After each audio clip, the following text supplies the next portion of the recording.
High, আমি রূপম। আজকের এই ভিডিওতে আমরা ইন্ডিয়ান সিনেমার বেশ কিছু আপডেটস দেবো। চলো আজকের ভিডিও শুরু করা যাক। তো খাদান ছবির দ্বিতীয় গান, যেটা হচ্ছে হায়রে বিয়ে হলো কেন, সেটার আজকে একটা টিজার ড্রপ করা হয়েছে। 22 তারিখ গানটা আসবে। তো এই গানটার টিজারটা বেশ বেশ ক্যাচি, এবং আমরা আগের গানটায় যেটা মিস করছিলাম সেটা হচ্ছে একটা হুক স্টেপ।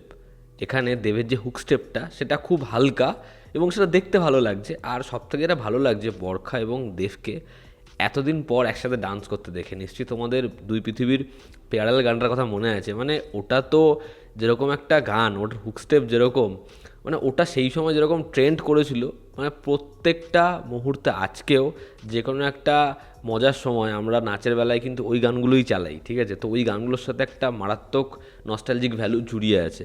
তো সেটা যখন আজকে দেখলাম যে বরখা দেব একসাথে নাচ করছে, ভালো লাগছে। আর খাদানের এই যে গানের পোর্শনটা, সেটা কিন্তু আমরা ছবির টিজারেও দেখেছিলাম যে দেব টাকা উড়িয়ে দিচ্ছে। তো এরকম যে ক্যাচি নাম্বারগুলো, সেগুলো যদি ভালো করে করা হয় তাহলে কিন্তু অডিয়েন্স সেটা ইন্টারেস্টেড হয়। এর যে ধুনটা, যে মিউজিকটা, সেটা ভালো লাগছে। এবং হায়ের বিয়ে হলো কেন, ওটা ভালো লাগছে। যিশু নাচ করছে, দেব নাচ করছে, বরখা নাচ করছে, ভালো লাগছে। আর তোমরা খুব ভালো করে এর কালারটা দেখো, যেহেতু এটা আগের গল্পটা। আমি বলছিলাম আগের দিন কি, টিজারে আমরা যে ডার্ক অ্যাপ্রোচটা দেখেছি সেটা সম্ভবত ছবিতে ফার্দার দেখবো না, ঠিক আছে? আগের দিনেরটা দেখে আমি বলছিলাম। তো সেটা কিন্তু এখানেও রিপিট হতে আমরা দেখছি না। সেটা না হলেই যে ভালো, সেটা বোঝা যাচ্ছে। তো এই যে গানের যেরকম পিকচারাইজেশন, যেরকম দেখতে লাগছে, গানের ধুন যেরকম শুনে লাগছে, ভালো লাগছে, দেবকে ভালো লাগছে। এবং ডান্স স্টেপটাও হালকা ফুলকা, মজা আছে। গানটার মধ্যে একটা ভাইবস আছে, মজা আছে। দেখার গানটা পুরো আসলে বাদবাকিটা বলা সম্ভব হবে। তো এটা বোঝাই যাচ্ছে দেবের যখন বিয়ে হবে বারখার সাথে, বা ওরকম একটা কোনো সময়েরই গানটা আসবে। আর গলার মধ্যে যেরকম টাকার মালা পড়েছে, মানে যেরকম হতো আর কি, ঠিক আছে? সেই বিষয়টাকেই পুরো তুলে ধরেছে, ভালো লাগছে। দেখার এই ছবির পরবর্তী গানগুলো হয় কেমন, আমি এই গানটা নিয়ে বেশ এক্সাইটেড। দেখার গানটা হয় কেমন। আর একটা পোস্টার ড্রপ করা হয়েছে, যেহেতু খাদান রিলিজ হতে আর 30 দিন বাকি। যে পোস্টারটা তারা ড্রপ করেছে সেটা বেশ ইন্টারেস্টিং। পিছনে 30 days লেখা, এবং দেব যেরকম বসে রয়েছে, হাতের সামনে অস্ত্রটা রয়েছে, ভালো লাগছে। এরকম ব্যাডাস লুক, এরকম পোস্টার যেগুলো খুব যেগুলো আমাদের ওই অ্যাকশনের যে প্রমিসটা করছে, সেটা আমাদের কন্টিনিউয়াসলি কোথাও একটা গিয়ে হ্যামারিং করবে, সেটা খুব দরকার। তো এই পোস্টারটা বেশ বেশ ভালো। দেখার খাদানের পরবর্তী গান কেমন হয়, সেটা সম্পূর্ণভাবে যখন আসে অডিয়েন্সের রিয়াকশান কেমন হয়। আমরা যদি আপডেটসে আসি, তো প্রথম যেটা আপডেট সেটা হচ্ছে আলিয়া ভাট, সে যুক্ত হচ্ছে লাভ অ্যান্ড ওয়ার এই ছবির শুটিংয়ে। লাভ অ্যান্ড ওয়ার ছবির অলরেডি কাজ শুরু হয়ে গেছে। 7 নভেম্বর থেকে এই ছবিতে রণবীর কাপুরের পোর্শন শ্যুট হয়েছে, এবং তার কয়েকদিন পরেই ভিকি কৌশল সেও জয়েন করেছে, এবং ছবি শুরু হয়েছে। ছবিটার সেট একবার ড্যামেজ হওয়ার জন্য অনেকটা কাজ পিছিয়ে গেছিলো। সেই সময় তারা ওয়ার্কশপ করছিল, এবং আলিয়া ভাট এতদিন আলফার জন্য ব্যস্ত ছিল। তো সে ফাইনালি এই ছবিটার শ্যুটে যুক্ত হয়েছে। এখন আলিয়া ভাটের যে সিঙ্গেল বা যে সোলো সিকোয়েন্সগুলো, সেগুলোর শ্যুট হচ্ছে।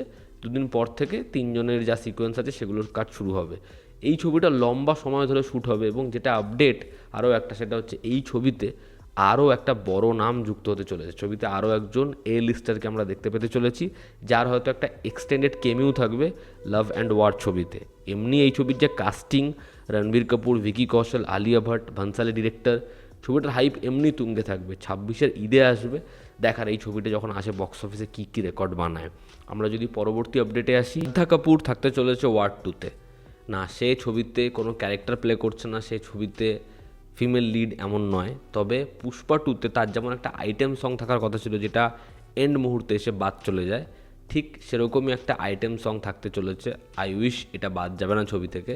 ওয়ার 2-তে তার একটা আইটেম নাম্বার থাকবে, যেটায় সে পারফর্ম করবে ওইটুকুই। সে ছবিতে কোনো চরিত্র করছে না, এটুকু শোনা যাচ্ছে। দেখার শ্রদ্ধা এই আইটেম নাম্বারটা করতে রাজি হয় কি না। ছাওয়া ছবিটা পোস্টপোন হয়েছে, সেই ছবিটা পুষ্পার সাথে ডিরেক্ট ক্ল্যাশে আসবে না। তবে যেরকম আমরা অ্যাজিউম করছিলাম ছবিটা জানুয়ারি মাসের 24-25 তারিখ নাগাদ আসতে পারে, না, সেই সময় ছবিটা আসার চান্স কম। তার কারণ সেই সময় একই প্রোডাকশন হাউসের ছবি স্কাই ফোর্স উপস্থিত রয়েছে। স্কাই ফোর্স তারা চেষ্টা করছে ওই টাইমেই আনার, যাতে স্কাই ফোর্স সেই টাইমে ভালো বিজনেস করতে পারে। কারণ সেই সময় কম্পিটিশনটা একটু হলেও কম থাকবে, কারণ তারপর থেকেই হুড়মুড় করে অনেক ছবি আসা শুরু হবে। যেরকম শোনা যাচ্ছে ছাওয়া ছবিটা আসতে পারে 19 ফেব্রুয়ারি। দেখার সেই সময় এই ছবিটা মুক্তি পায় কিনা। এই ছবিটা সেই সময় আসলে এক সপ্তাহ পর, সেই সময় ক্ল্যাশের মুখে ডেফিনেটলি পড়বে। দেখার ছাওয়া ছবিটা বক্স অফিসে কী করতে পারে। এবং দুটো যে আপডেট, সেটা হচ্ছে তামিল ইন্ডাস্ট্রির সুরিয়ার লেটেস্ট রিলিজ কাঙ্গুভা সব থেকে বড় ডিজাস্টার ছবি, হ্যাঁ, বড়ে মিয়াঁ ছোটে মিয়াঁর থেকেও। এই ছবিটা যেরকমভাবে বক্স অফিসে লসের মুখ দেখবে, সেটা রেকর্ড ব্রেকিং হবে।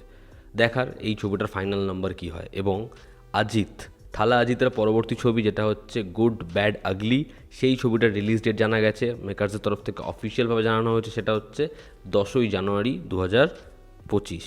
ছিল আজকের লেটেস্ট আপডেটস। ভালো লেগে থাকলে লাইক করো, শেয়ার করো, সাবস্ক্রাইব করো। তোমাদের কি অপিনিয়ন জানিও, জনতা আমাদের পাশে আছে। আবার দেখা হচ্ছে ঠিক